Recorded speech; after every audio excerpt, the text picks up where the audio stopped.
Il y a une polémique qui monte au sujet de la démission ou de l'exclusion du député Raphaël Arnaud qui a cofondé la Jeune Garde. Bien Je sûr. rappelle qu'il siège toujours à l'Assemblée nationale. Écoutez Bruno Retailleau, le chef des Républicains, candidat à l'élection présidentielle, qui a demandé sa démission. Il était l'invité de Laurence Ferrari ce matin sur CNews et Europe 1.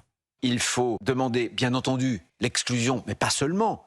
Monsieur Raphaël Arnaud doit démissionner de l'Assemblée nationale. Je demande rarement les démissions. Je n'aime pas le faire. Mais là, ça franchit toutes les bornes. C'est une honte que monsieur Arnaud siège encore. Vous vous rendez compte qu'il a 3 collaborateurs ou anciens collaborateurs qui apparemment pourraient être impliqués, qui sont en tout cas en garde à vue et entendus par la police. Donc c'est gravissime. Une demande que rejette, mais alors totalement, Manuel Bompard, coordinateur national de LFI, député des Bouches-du-Rhône. Il était sur France Info ce matin.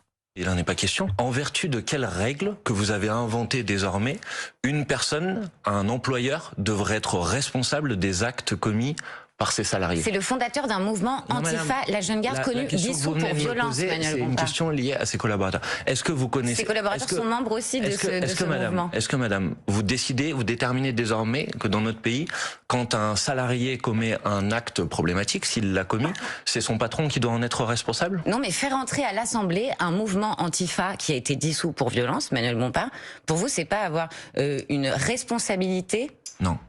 Alors certes, Raphaël Arnaud n'est pas au cœur des faits, il n'était pas à Lyon, mais est-ce que ce serait selon vous, Jules Torres, une faute morale de la part de LFI de ne pas exclure Raphaël Arnaud du groupe? Bien sûr, et c'est ce que semble oublier Manuel Bompard, c'est qu'il vous dit quelle règle avez-vous inventée. Il y a une règle qui s'appelle la règle morale, alors qui n'est pas forcément inscrite dans les textes de loi, qui n'est pas inscrite dans le règlement de l'Assemblée nationale. Moi, je fais partie de ceux, on n'appelle pas à demander sa démission bien évidemment, mais je pense que quelqu'un qui a été condamné pour violence en réunion, qui est fiché S, triple fiché S, n'aurait jamais dû être à l'Assemblée nationale, qu'il n'aurait pas dû pouvoir recruter des collaborateurs, dont les 2 collaborateurs qui sont impliqués dans la mort de Quentin.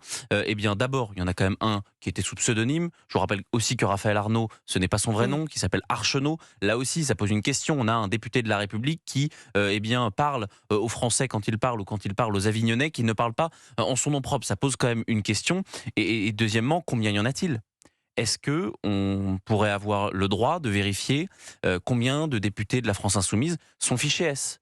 Combien de collaborateurs parlementaires d'Europe Écologie Les Verts ou de la France Insoumise? Ça pourrait être valable pour tous les groupes d'ailleurs, pour tous les députés. Pour les 577 députés et les 1200 collaborateurs qu'il y a à l'Assemblée nationale. C'est une vraie question parce qu'on ne peut pas tolérer aujourd'hui, dans une société qui est de plus en plus fragmentée, dans une société qui est de plus en plus violente, qu'on ait des personnes, quand on est fiché S, on est rarement, quelqu'un de non violent, on n'est pas, on est quand même plutôt sujet à ces violences-là. Donc la question, elle devra être posée.